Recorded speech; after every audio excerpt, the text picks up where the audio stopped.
So now this is the last scene of Act 5, the last scene of last act. This is King's Midfield, Sir Lucius and Akers, fifth pistol. They are carrying pistols and swords that clearly shows that they have come prepared to fight with his rival. Supposed to fight with Mr. Beverly, who is a fictitious character. Actually, he is no one but Captain Absolute himself. So Bob Akers, that he wanted to fight with his competitor Mr. Beverly, actually he is his friend Captain Absolute. Now Akers, by my valor, then Sir Lucius, 40 yards is a good distance. Odds, levels and aims, I say it is a good distance. Now Bob Akers is found to take the measurement of the yards, that they have to stay on a proper place so that they can fight, they can fire the bullet and injure his competitor. Sir Lucius is also there, though both are the party, they are jointly going to fight with their enemies, their competitor, Mr. Beverly. Sir Lucius, is it for muskets or a small field pieces? Upon my conscience, Mr. Akers, you must leave those things to me. Stay now, I'll show you. There now, that is a very pretty distance, a pretty gentleman's distance. They have their pistols in their hands and they are measuring the points from where they should fire and from where they should fight with their rivals. Zounds, we might as well fight in a sentry box. I tell you, Sir Lucius, the farther he is off, the cooler I shall take my aim. Aim means point, na? So when his competitor will come near, yes, he will fire him, or in this way he would injure him. So that's why they are taking measurement. They are making themselves ready to fight. Sir Lucius, faith, then I suppose you would aim at him best of all if he was out of sight. Actually, this is a comment by Sir Lucius because Bob Akers is also terrified. He was not in a position to fight with his enemy. So he is also terrified with his pistols and sword. No, Sir Lucius, but I should think 40 or 8 and 30 yards. It means from a proper distance he should fire the bullet by his pistol. Fo, nonsense. 3 or 4 feet between the mouths of your pistols is as good as a mile. Lucius knows very well that he is terrified and he is also in confusion whether to fight with him or not.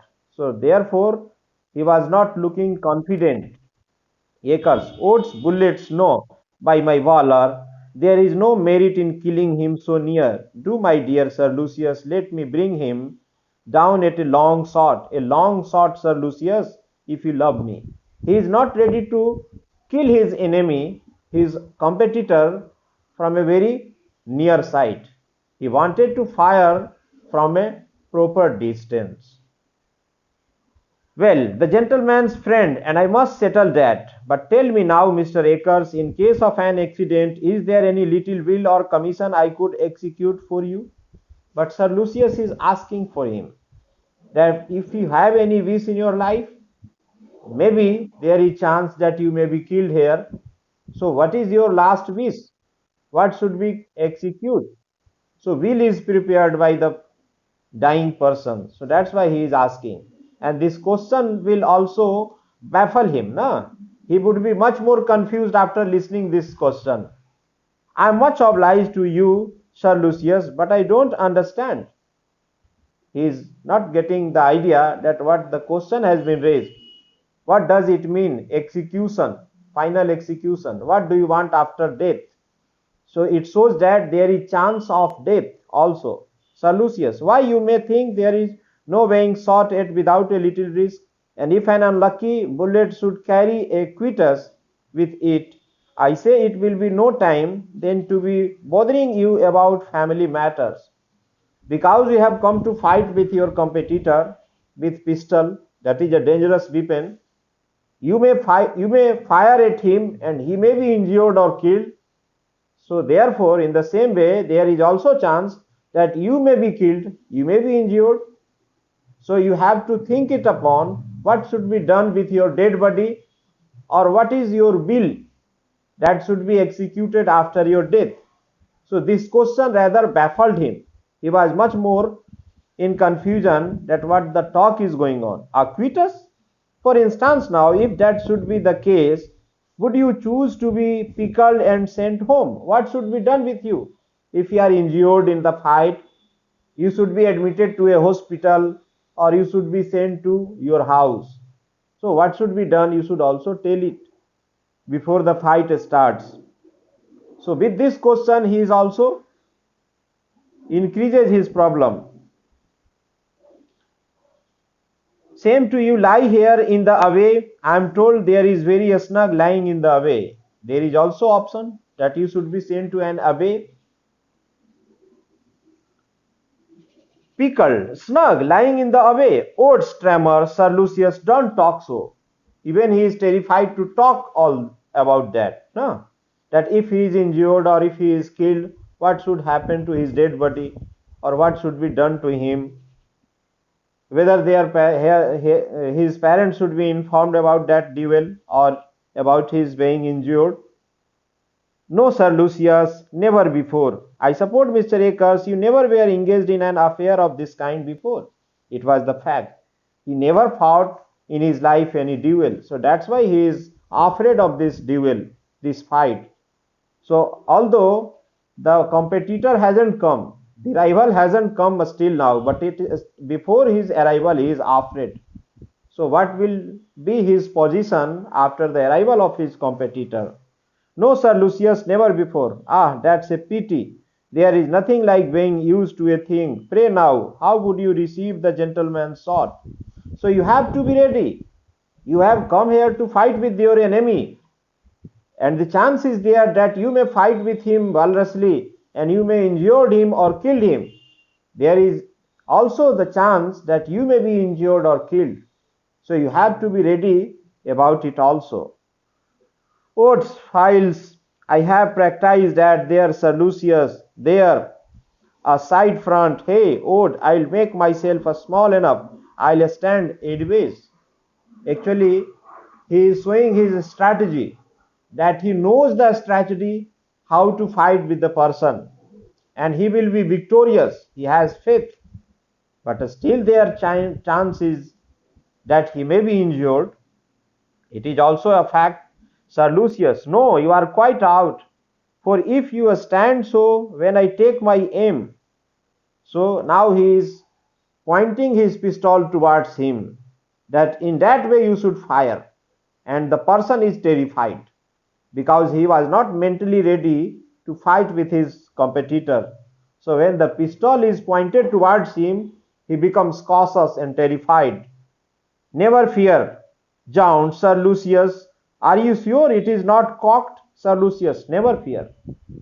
Lucius is comforting him that you should be confident, you should not be afraid of your competitors. So whether this is a loaded pistol or not, you should not be afraid of this. Never fear. But you don't know, it may go off its own head, but there is chance. Accidentally it may be fired or he may be injured. There is chance.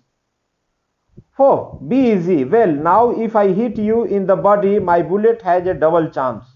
For if it misses a vital part on your right side, it will be very hard if it don't succeed on the left, a vital part. So now they are actually acting as if they are the fighters, and they are making all the preparations. They have also loaded their pistols, and they are also trying, they are practicing before the arrival of their competitors. But Akers is so much afraid that he is also terrified even with his own pistol. So what will be his condition after the arrival of the competitor? Lucius, but there fix yourself. So let him see the broad side of your full front there. Now a ball or two may pass clean through your body and never do any harm at all. They are tossing something before him so that he may be confident, he may be prepared to fight with the competitor. Clean through me, a ball or two, clean through me. It means they were practicing aiming, how to aim. Yeah, may they, and it is not the gentlest attitude into the bargain. Look, Sir Lucius, I would just as lieve be sought in an awkward posture as a gentle one. So by my valor I will stand sideways. Sideways it means he would be slant and he may be saved from the bullet. It means they are making preparation to save themselves when the fire is they are fired it, and he is also practicing that how should take aim before his enemy and he should be injured or killed. Sir Lucius, sure, they don't mean to disappoint us. Ha, no faith, I think I see them coming. So while they were making all these preparations, making themselves confident enough to face his enemies, and now they are appearing. Now two men are coming towards them. Hey, what? Coming? So Akers is very happy that his rival is coming. Now the fight will start. But still he is not known. He doesn't know anything that who is the person who is coming as a rival. He doesn't know that actually the person who is expected to come here, he is no one but his own friend Captain Absolute. Yeah, who are those yonder getting over the stile? There are two of them indeed. Well, let them come. Hey, Sir Lucius, we won't run. Sir Lucius, run? Actually, he is also terrified. When he is looking that their opponents are coming and they are two persons, he is too much terrified. And that's why he is requesting Sir Lucius, don't run, leaving me behind. No. But Lucius is himself surprised. What type of is this person who is so much afraid that even the running away, even the thought of running away is coming into his mind. So he is not confident enough to face his opponent. No, I say we won't run by my valor. They are making themselves confident, no? But they are not confident. They are afraid actually with their enemy. What the devil's the matter with you? Now Sir Lucius is very cautious, very suspicious of the nature of his friend Bob Acres because he is looking terrified. So he will also be terrified. So that's why he is forcing him. What is the matter with you? What problem you are facing? Nothing, nothing, my dear friend, my dear Sir Lucius, but I don't feel quite so bold somehow as I did. But the problem is with Bob Acres. He is not ready. He is not confident enough to face his opponent and he is terrified inside. So that's why he is also thinking that how he would face them when they will come. Oh, fie, consider your honor. Now he is instigated. Bob Acres is being instigated by his friend Sir Lucius Trigger that you should remember your honor. If you will run away from the battle side, your honor would be destroyed. So you have to fight valiantly and you have to win this duel so that you may win Lydia Languis or you may take retaliation. No? Yeah, true, my honor. Do, Sir Lucius, is in a word or two every now and then about my honor. So now he is instigated, saying that his honor is in danger and honor would be completely lost if they run away. So they are making confident not to run away and fight with his enemies. Sir Lucius, well, here they are coming.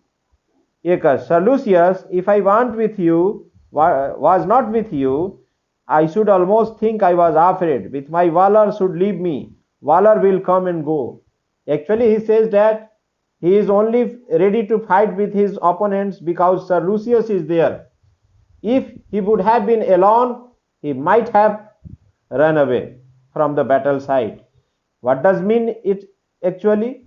The meaning is that Bob Acres is terrified actually. He is not in a position to fight with his enemy. Likewise, Sir Lucius is also not very confident. He is only here to support his friend, and his friend should fight with the enemy. He is not ready to fight at this point. But later on, when he will lose his confidence, he will be ready to fight. Sir Lucius, then pray keep it fast while you have it. Sir Lucius, I doubt it is going. Yes, my valor is certainly going. It is a sneaking off. I feel it is oozing out as it were at the palms of my hands. Now he is losing his confidence. He is not in a position to fight his opponent, the enemies. He is quite distressed that he is not in a condition to fight with his enemies. Rather, he is losing his confidence and valor. Your honor, here they are. But Sir Lucius is enforcing him that be ready, because their rivals are coming. They are ready to fight with you. So here Bob Acres is not in a position to retain his confidence. He is losing his confidence bit by bit. And Sir Lucius, he is very anxious that his friend is losing his confidence, how he will fight with the opponent. So that's why he is comforting him, and he is instigating, saying that your honor is at stake. You may lose your honor also, and this would be very dangerous, very painful. Your honor, sir, here they are. Oh, mercy, now that I were safe at Cold Hall, or could be shot before I was up here. But when he listens that the opponents are here, the enemies are here, he is completely terrified. And now he has started thinking that he has committed a mistake by challenging them. So it was a mistake. So that's why he was repenting now, that why he had come here to fight with them. At the same time, Captain Absolute enters with his friend Falkland. So now this is the opponent party. Sir Lucius talks with them. Gentlemen, your most obedient. What Captain Absolute? So I suppose, sir, you are come here just like myself to do a kind office. First of your friend, then to proceed to business on your own account. Because Sir Lucius doesn't recognize them. He only recognizes Captain Absolute. So that's why he thinks that Mr. Beverly has come with his friend Captain Absolute, and he thinks that this person is Mr. Beverly. He assumes Falkland to be his enemy as Beverly, because he doesn't recognize Falkland. So he assumes that Falkland is Mr. Beverly and he has to fight with him. So that's why he greets Mr. Absolute, Captain Absolute, that he has also accompanied this person as he has accompanied his friend Bob Acres. But the fact is that they are both friends and there is no one Mr. Beverly. Acres, what Jack, my dear friend. But when Bob Acres sees his friend Jack Absolute, he is surprised and he is very happy that why he has come here. This place was proposed to fight a duel, and this duel was intended to be fought with his enemy Mr. Beverly. But what is the purpose of his friend arrival? Why Captain Absolute has come here? Harkee, Bob, Beverly is at hand. So Absolute says that Beverly is also coming. Still he is not. He hasn't disclosed the fact that he is himself Mr. Beverly. Beverly is no one but he himself. Sir Lucius, well, Mr. Acres, I don't blame your saluting the gentleman civilly. So, Mr. Beverly, to Falkland he says, if you will choose your weapons, the captain and I will measure the ground. So why Sir Lucius challenges him, thinking that Falkland is his enemy, he is Mr. Beverly. And that's why he proposes, and he is also not happy with his own friend Bob Acres because he has saluted his friend. So it is not a good way to salute the enemy. He thinks that they are from the enemy side. So now they are making the ground ready for the fight, thinking that the opponent has come, and he thinks captain's friend Falkland to be his enemy, Mr. Beverly. Falkland, my Bipin, sir? He is surprised that why Bipin? What is the need of Bipin? Oh, life, Sir Lucius, I am not going to fight Mr. Falkland. These are my particular friends. Where Lucius is ready to fight with them, Bob Acres is not ready to fight his friend because he knows him very well that this is Falkland. This is not Mr. Beverly.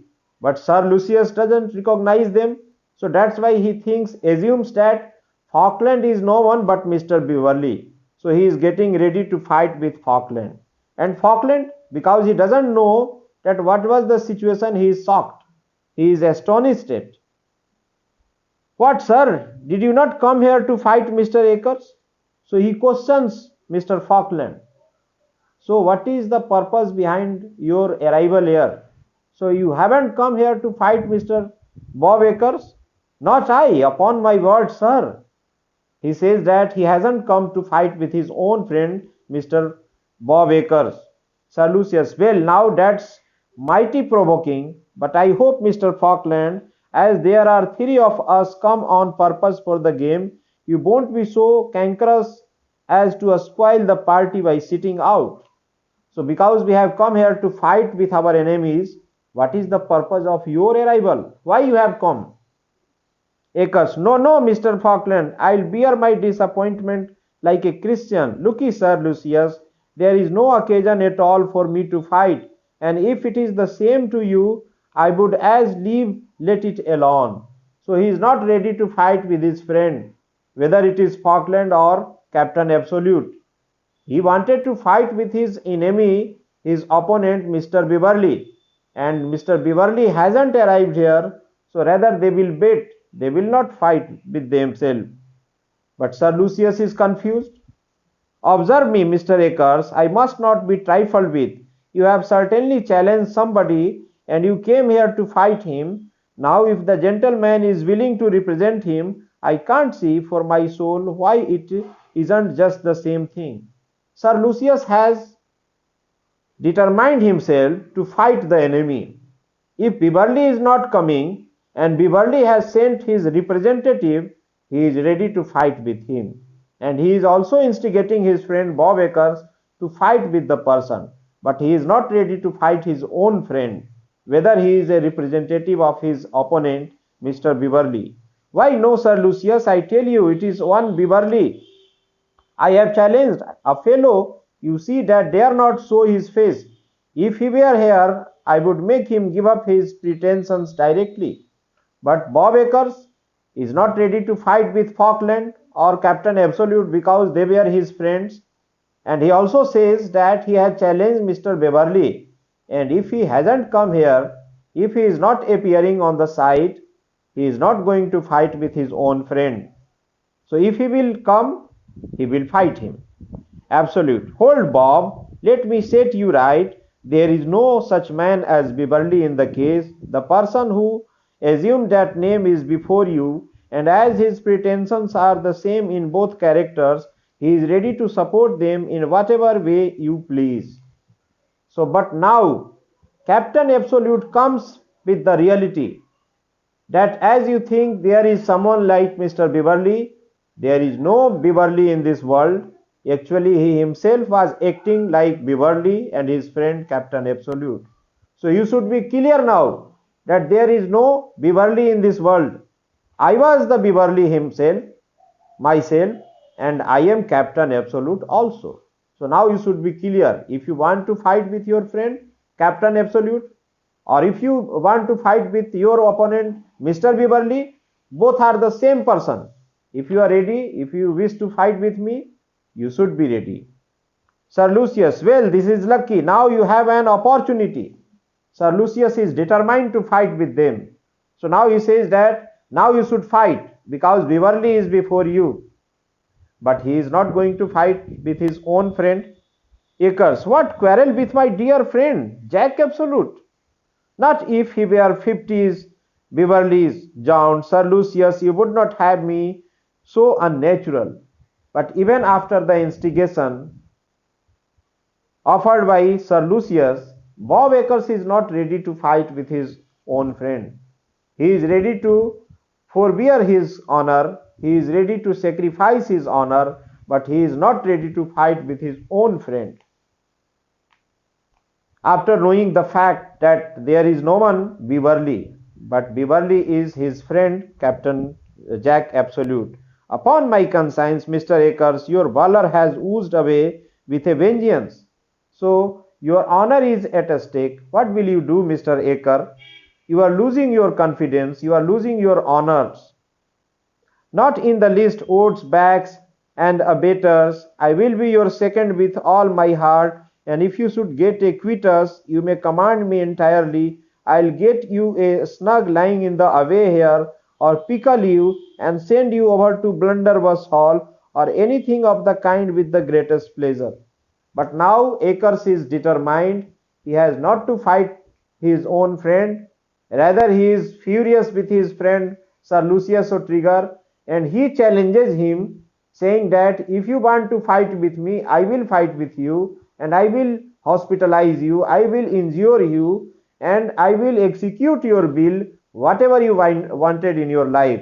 It means now his idea has completely turned, it has changed completely, as he has come here to fight with his enemy, Mr. Beverly, but now he is not ready to fight with his own friend, Captain Absolute or Mr. Falkland.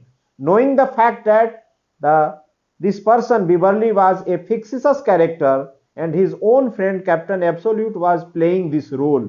So that's why now it is clear that he will not fight. Foe, you are little better than a coward. Sir Lucius says him a coward. That you are a coward. You are not ready to fight. Mind, gentleman, he calls me a coward. Coward was the word by my valor. Well, sir, so now they are aggressive to each other. Sir Lucius and his friend Bob Acres are aggressive to each other because he is not ready to fight with his opponent. That's why Lucius is astonished that why he is not ready to fight. Well, sir, looky, Sir Lucius, it is that I mind the word coward. Coward may be said in joke, but if you had called me a poltroon, oats, daggers, and balls, he says that I think you are making fun. While you are making fun, you said me coward. It's okay. But if you will say me poltroon, I will fight with you. Well, sir, I should have thought you a very ill-bred man. Now they are aggressive to each other. They are talking vehemently. Hot discussion is going on between the both friend Sir Lucius O'Trigger and Captain Bob Acres. Sir Lucius, for you are beneath my notice. Absolute. Nay, Sir Lucius, you can't have a better second than my friend Acres. He is a most determined dog, called in the country Fighting Bob. He generally kills a man a week. Don't you, Bob? So now Captain Absolute is commenting his friend that he used to say that he is a killer. He kills a person every week and he was a fighting Bob. But it was proven that he was not like that. He is a coward person. He is a terrified person. At home. Now Acres is surprised that he has already discussed it with his own friend Captain Absolute while he was sending the letter to the fictitious character named Mr. Beverly. Well then, Captain, it is we must begin. So come out, my little counselor, and ask the gentleman whether he will resign the lady without forcing you to proceed against him. But Sir Lucius is determined to fight. Bob Acres has changed his idea that he is not going to fight with his friend, but Sir Lucius is determined he will fight with the enemies. Absolute. Come on then, sir. Now they take the weapon. Since you won't let it be an amicable suit, here is my reply. So now Bob has come here to fight with the enemy, but he denied. So that's why Sir Lucius is ready to fight with Captain Absolute. So the chance is there that Captain Absolute and Sir Lucius so trigger. They are going to fight with themselves.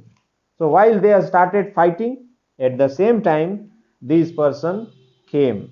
This is Sir Anthony, his father, David, and the women, Mrs. Malaprop, Lydia, all Julia, all arrived here. David, knock them all down, sweet Sir Anthony, knock down my master in particular, and bind his hands over to their good behavior.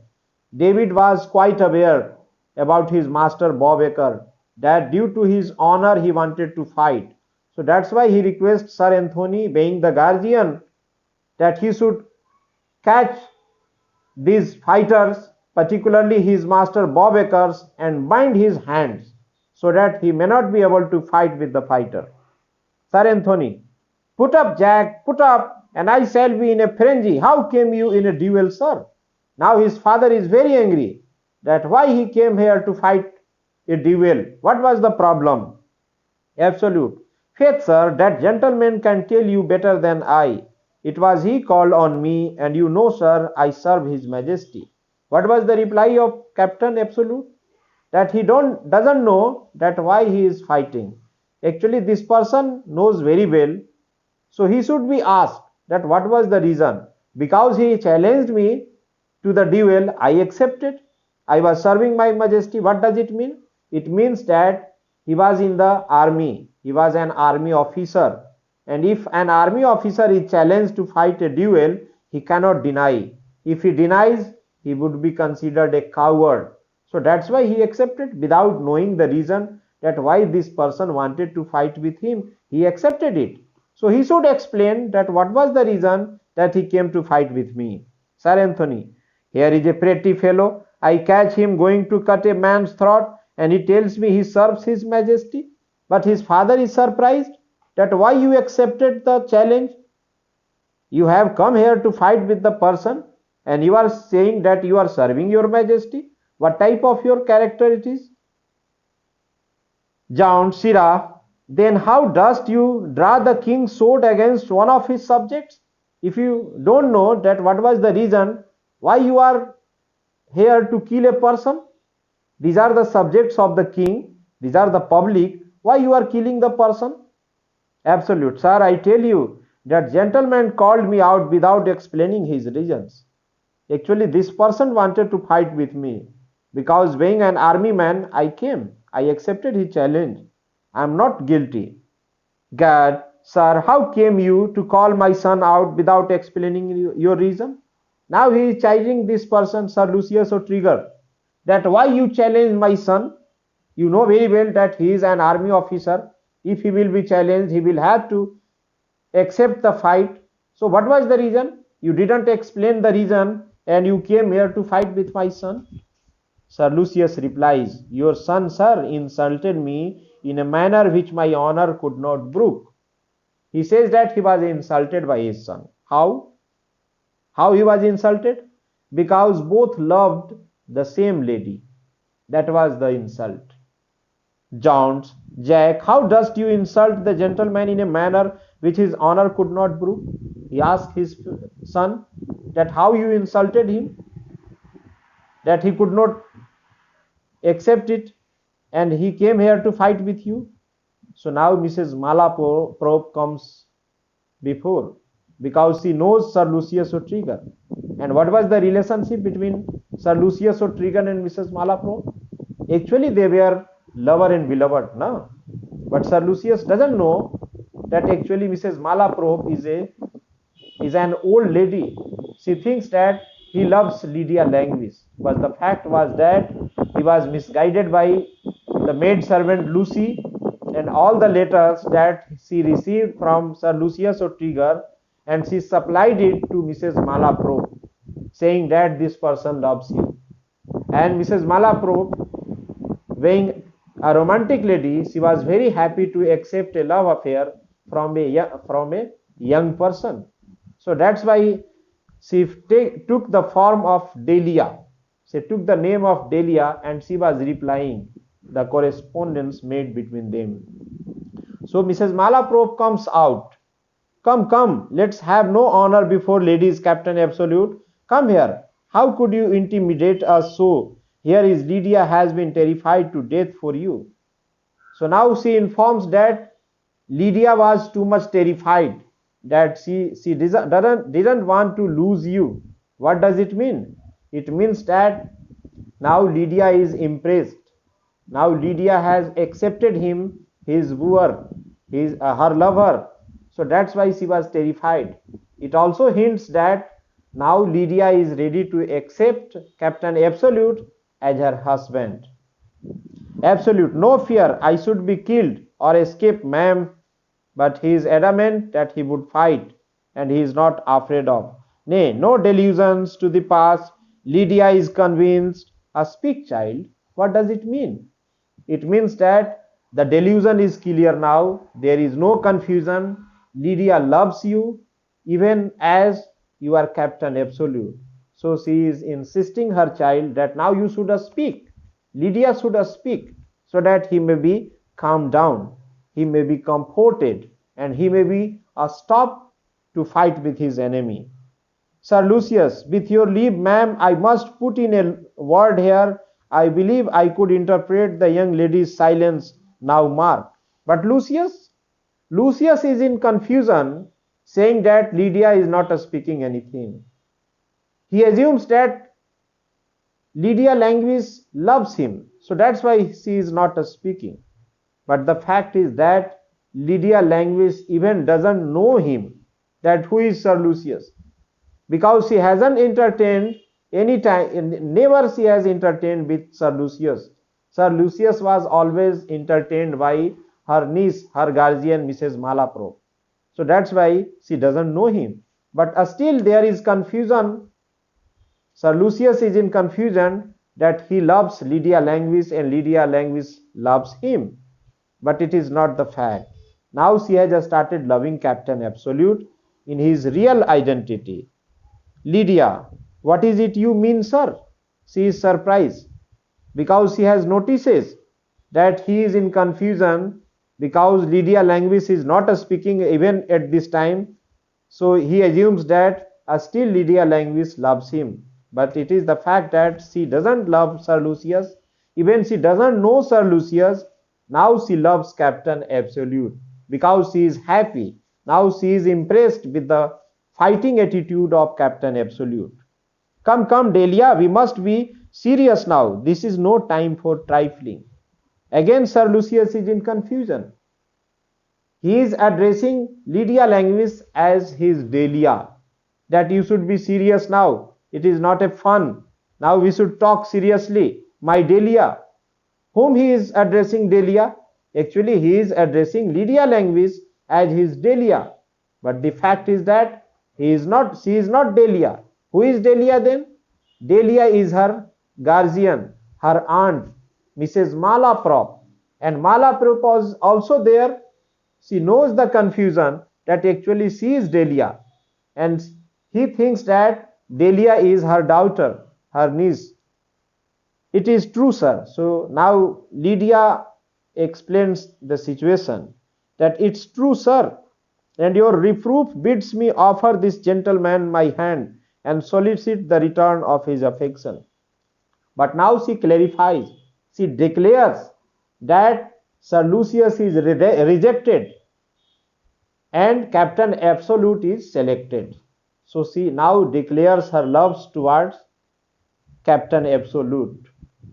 Absolute, oh my little angel, say you so, Sir Lucius, I perceive there must be some mistakes here with regard to that affront which you affirm I have given you. I can only say that it could not have been intentional, and as you must be convinced that I should not fear to support a real injury, you shall now see that I am not ashamed to atone for an inadvertency. I ask your pardon, but for this lady, while honored with her approbation, I will support my claim against any man whatever. So now it is quite clear, Lydia is ready to love and marry Captain Absolute, and Captain Absolute clarifies the situation, saying that she doesn't love Sir Lucius Trigger. So now he is out of sin, and he is very happy that at last he was accepted.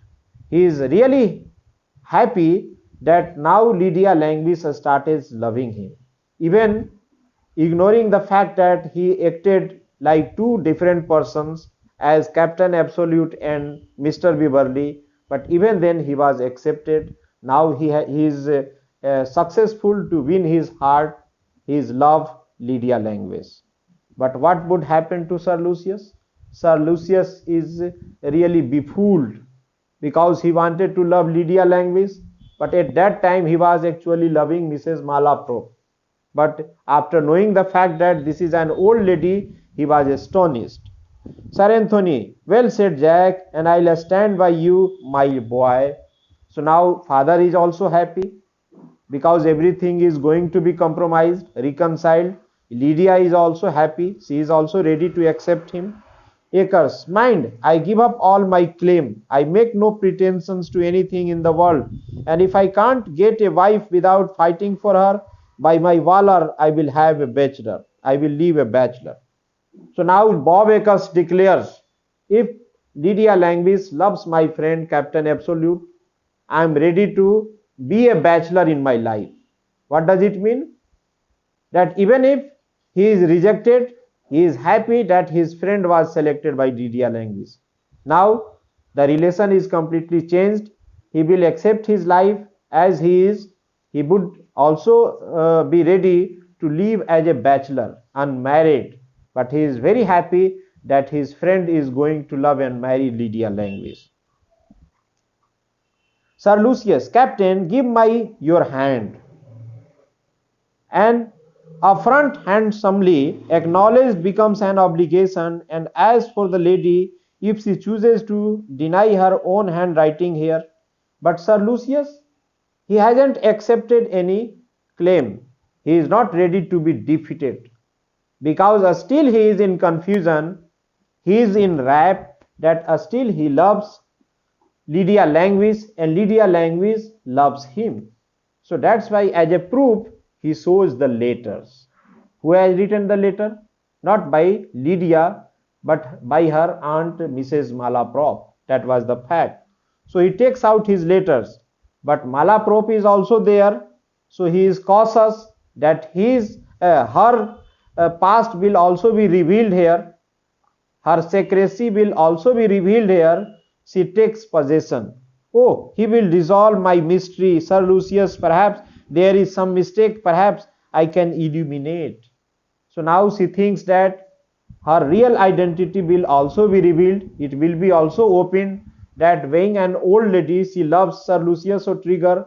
But Sir Lucius O'Trigger, in his confusion, he is wrapped, thinking that he loves her daughter Lydia Languis, but it was not the fact. So now she comes forward to explain the situation. Sir Lucius, pray, old gentlewomen, don't interfere where you have no business. Miss Languis, are you my Delia or not? Sir Lucius is not ready to accept any interference from Mrs. Malaprop because he doesn't know that actually Delia is no one but Mrs. Malaprop. So that's why he wanted to talk to Lydia Languis, that she should clarify whether she was Delia or not. Lydia says, she replies, indeed, Sir Lucius, I am not. So now she denies that she was not Delia. Delia, who is Delia? She doesn't know. And with whom he used to love? It is not known. It is not clear.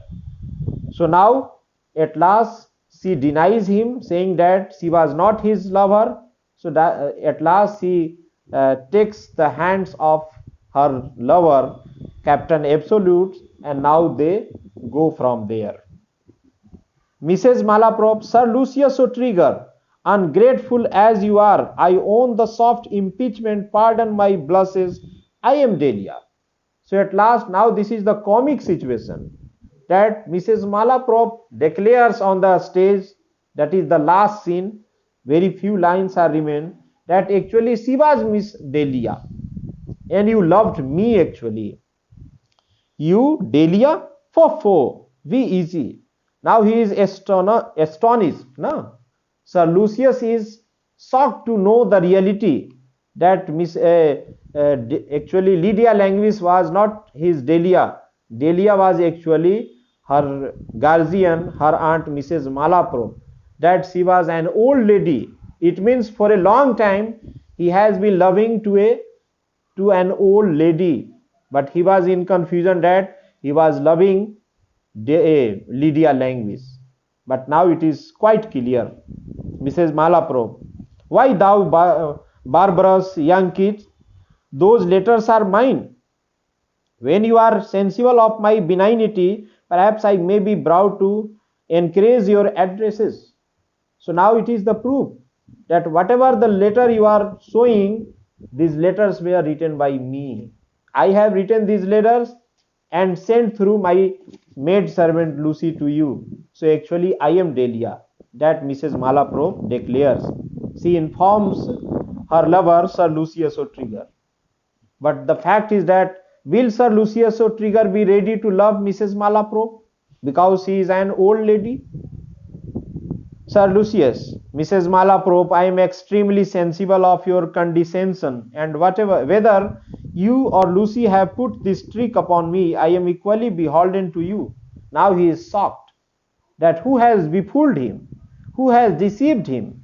Actually, it is Mrs. Malaprop or Miss Lucy. She has deceived him. And to show you I am not ungrateful, Captain Absolute, since you have taken the lady from me, I will give you my Delia into the bargain. So now it comes to the comical end that now he offers that because he wanted to love and marry Lydia Languis, and Lydia Languis has accepted you as a husband, Captain Absolute, that he is also ready to surrender this Delia. This Delia should also go with you. It means who is Mrs. Malaprop? Now she is going to be mother-in-law, so she will be also with Captain Absolute. Now Sir Lucius at last surrenders, that now he is ready to unclaim himself, to keep himself aside from this all love triangle. Absolute. I am much obliged to you, Sir Lucius, but here is our friend fighting Bob unprovided for. But now Absolute is a winner among these all rivals. His own friend Bob Acres was his rival. Lucius O'Trigger was also his rival. And there may be other rivals in the city also, but now he is victorious. He is the winner, that he won the heart of his beloved Miss Lydia Languis. Sir Lucius, little valor, here will wake you your fortune. So now he has resolved to be bachelor in his life, and Sir Lucius O'Trigger, he has also surrendered himself. Acres, odds, wrinkles, no, but give me your hand, Sir Lucius, forget and forgive. But if I give you a chance of pickling me again, say Bob Acres is a devance, that's all. So now all the problems were resolved. Now it is everything is clear that Sir Lucius was befooled. He wanted to love Lydia Languis, but he was misguided, and his letters were forwarded to Mrs. Malaprop. Malaprop was very happy to accept the love from a young person. So she was writing the letters as Delia to him, replying him. Now everything was resolved. Now Lydia Languis was accepted, and Captain Absolute was also accepted by her. Sir Anthony, come Mrs. Malaprop, don't be cast down, you are in your bloom yet. Because Mrs. Malaprop was also befooled. She was thinking Sir Lucius O'Trigger loves her, but now she is ashamed of her character, her behavior. So that's why Sir Anthony is making fun of her, that don't be afraid, don't take it easy, don't take it ill actually, you are just an young lady. Mrs. Malaprop, oh Sir Anthony, men are all barbarians. So now she is unhappy that she has been deceived by Sir Lucius O'Trigger. So in that way, this triangle was resolved. One set of characters were resolved. No, that now it is clear that Sir Lucius O'Trigger is distanced himself, and Bob Acres has also distanced himself from the love triangle of Miss Lydia. Now Lydia and Captain Absolute, they are compromised, they are reconciled, and they have started loving each other, and their marriage will be solemnized in near future. No. So now what about the second set of characters? There was also a love relationship between Julia and Falkland. Falkland is here, Julia is here. They have come here to stop the fight. But now what will happen to this couple? Julia and Falkland, what was the situation? That Julia and Falkland both were good person, but because Falkland was little bit suspicious of the nature and character of his beloved Julia, so that's why there was fight between them. So this fight should also be resolved, and they should be also allowed to marry. So now Julia is here. Aside, she thinks he seems dejected and unhappy, not sullen. There was some foundation. However, for the tale he told me, O women, how true should be your judgment when your resolution is so weak. So now Julia is thinking about her own lover Falkland, that he is unhappy. He might be sorry for his behavior. So now she is also internally ready to love him. Falkland, Julia, how can I sue for what I so little deserve? I dare not presume, yet hope is the child of penitence. It means it is quite clear that Falkland is penitent. He is repenting his fault, his misbehave that he has done unknowingly to his future wife or lover, Julia Melville. Julia, O Falkland, you have not been more faulty in your unkind treatment of me than I am now in wanting inclination to resent it, as my heart honestly bids me place my weakness to the account of love. I shall be ungenerous not to admit the same plea for yours. So it seems that now there is the chance that they may also reconcile themselves, and they may also start loving and marry. Falkland, now I shall be blessed indeed. So now they were also compromised. Sir Anthony comes here forward and he says, what's going on here? So you have been quarreling too. I warrant. Come, Julia, I never interfered before, but let me have a hand in the matter at last. All the faults I have ever seen in my friend Falkland seem to proceed from what he calls the delicacy and warmth of his affection for you. There, marry him directly, Julia. You will find he will mend surprisingly. So now the guardians come forward. Sir Anthony, the father of Captain Absolute, he comes forward and he interferes the matter. He proposed that Falkland is a good boy and you should be ready to love and marry him. So be ready directly and marry him, and he would correct himself. He would amend his faults, whatever he has in his life. So now they are reconciled. Sir Lucius, come now, I hope there is no dissatisfied person, but what is content? For as I have been disappointed myself, it will be very hard if I have not the satisfaction of seeing other people succeed better. Although Lucius was befooled, he was unsatisfied in his love affair, but he is very happy that these new couples were united. So that's why he offers that they should marry, and he will be happy. Akers, you are right, Sir Lucius. So Jack, I wish you joy. Mr. Falkland, the same. Ladies, come now to show you I am neither vexed nor angry. Oats, tabors, and pipes. I'll order the fiddles in half an hour to the new rooms, and I insist on your all meeting me there. So at last, Akers comes forward. He says that he is not unhappy, he is not angry that he was unsuccessful in his love affair, but he is very happy that Lydia Languis is ready to marry his friend Captain Absolute, and Captain Absolute is married to her. So that's why, being a friend, good friend, he will offer a party. So that's why Bob Akers comes forward and offers the party, that they should be meeting there and they should enjoy that party in the happiness of that, saying that now they are going to marry each other. In this, he offers the party. Sir Anthony, Gad, sir, I like your spirit, and at night we single lads will drink a health to the young couples and a husband to Mrs. Malaprop. So now he is making fun that everybody will be enjoyed. Everybody, they will be enjoying the party offered by Bob Akers as the friend of Captain Absolute. Now, Falkland, our partners are stolen from us, Jack.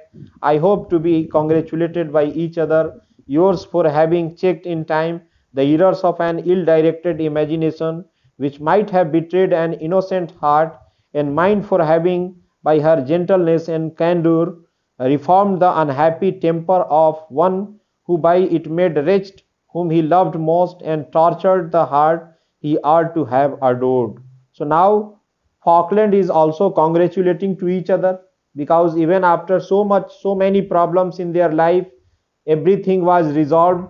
Now they are on the verge that they would marry to their beloved, respective beloveds. Na?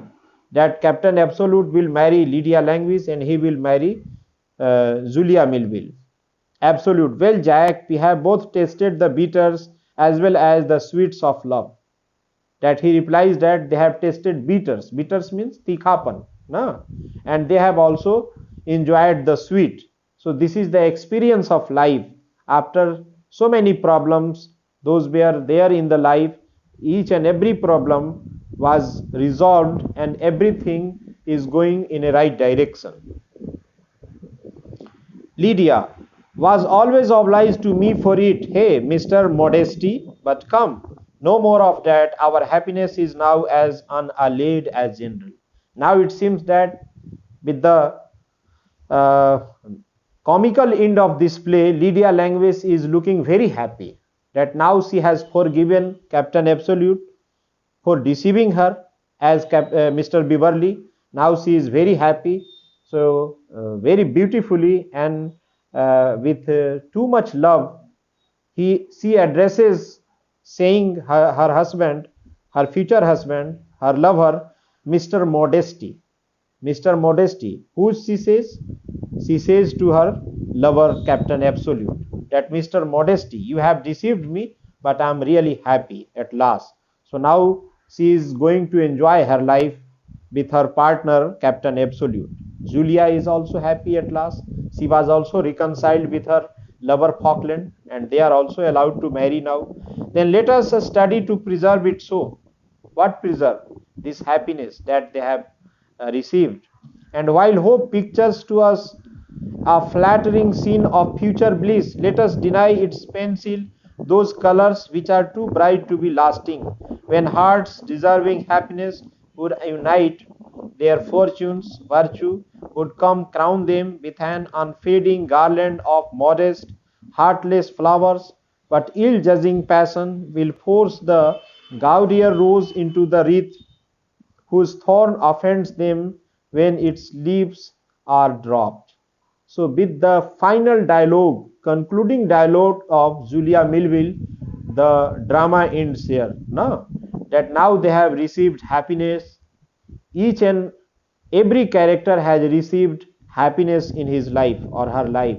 So now they would enjoy their life, their marital life, that she has been married to Mr. Falkland and Lydia Languis has been married to her own lover, Captain